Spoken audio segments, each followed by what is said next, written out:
why would, okay, let me phrase it this way. Like, you find in some cases, okay, fine, this person that's trying to give you advice is not, of course, it's not the standard and it's not the epitome of what you want to be or what you would like to be. But in that moment, he's probably the only one that's giving you the advice. And let's say, for example, I used the example of divorce. And someone divorced is trying to like give you advice. Could you take it from that angle of maybe he's telling me what to avoid?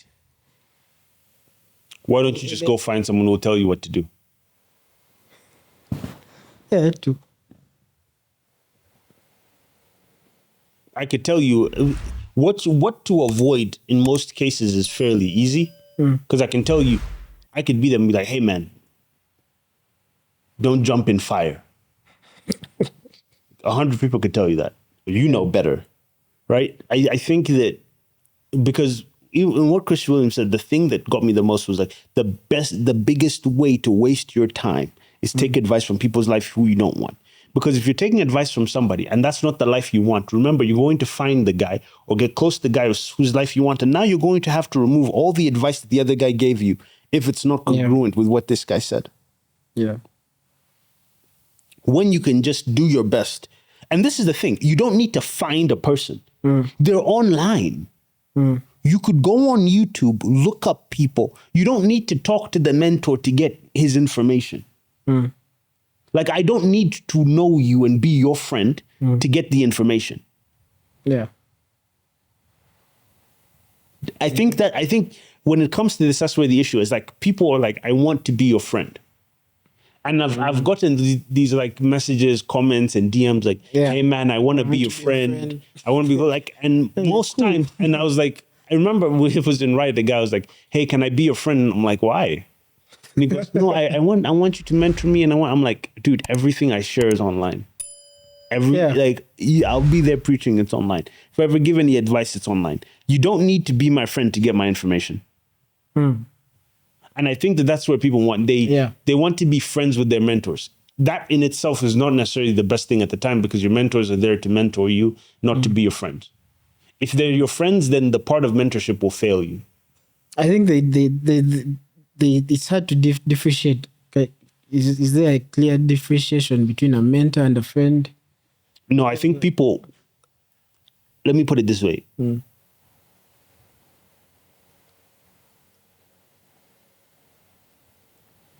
In the church realm, it's called, man, I just want to touch the anointing.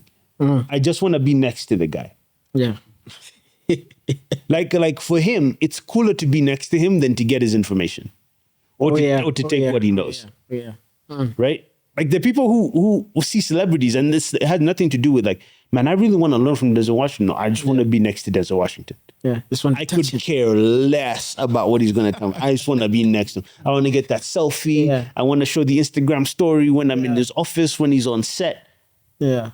No, there's nothing in that. You could do all of that, but you don't learn anything. You would rather take the information and use said information. That's what will make you better. Like, you will be good if you do that. You won't be good if you go ahead and want to be next to what you want to be rather than learn how to be that. So a lot of people just want to be like close to you. And I'm like, this is not going to help you. Yeah. It goes back to this. I feel like I said this a while back. A lot of people love reality television. Like, it's ruined people's lives. Like, it has. It's ruined people's lives. Like, people love looking at other people's lives. Why? Yeah, because less commitment. Why? Why? What's so bad about your life that the only joy you get is by looking at someone else's life? Like, what is going so wrong right now? That you need an escape. Yeah. Like, for me, it's not like it's hard for me to watch someone else's life.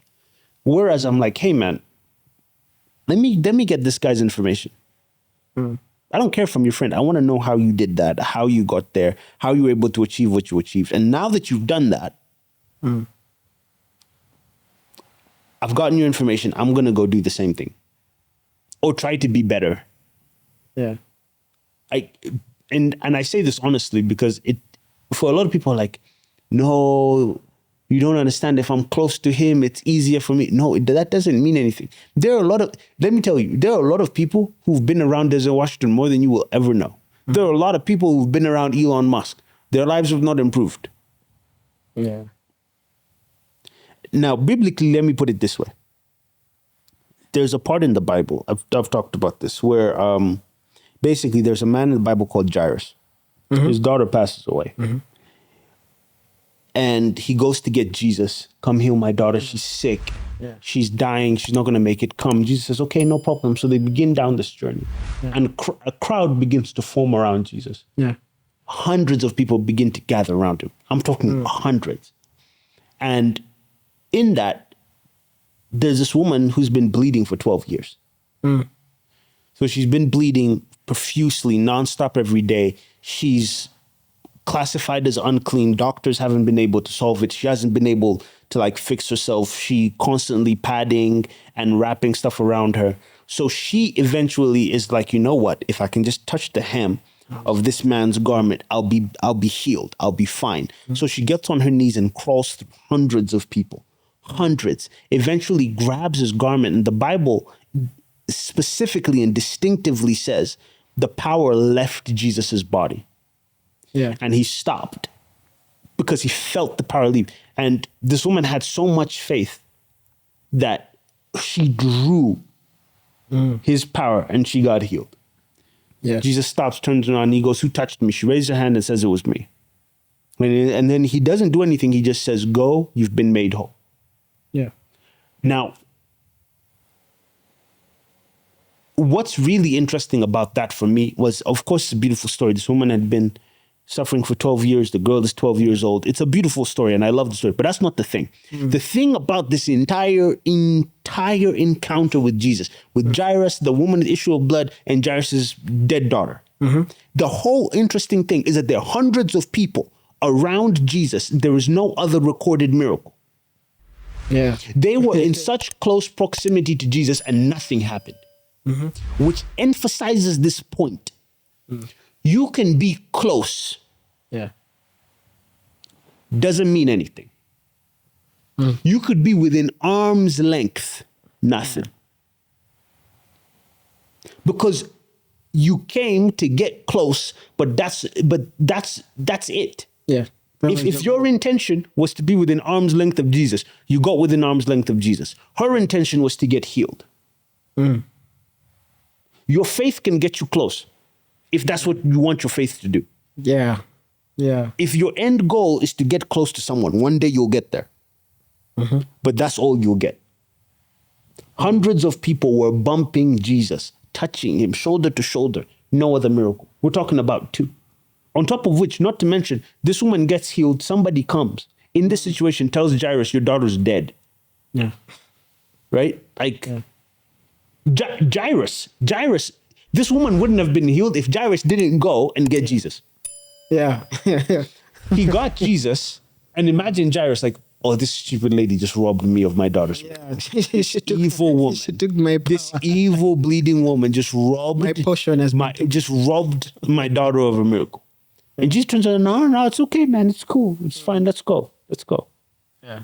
Right? And he continues on, but all these other people, even this is the thing. If I had seen this woman who had been bleeding get healed, right, and she's fine, and I'm watching it, even if right now I'm in awe that I'm next to Jesus, I'll remember, I have some people, I'm not well. Yeah. Hold up.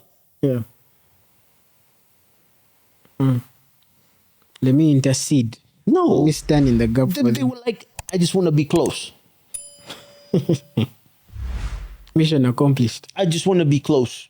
Because we were all rubbing on him. Yeah. That's what the disciples said, that there's hundreds of people and they're rubbing on you. Yeah. Nothing happened. How could you tell?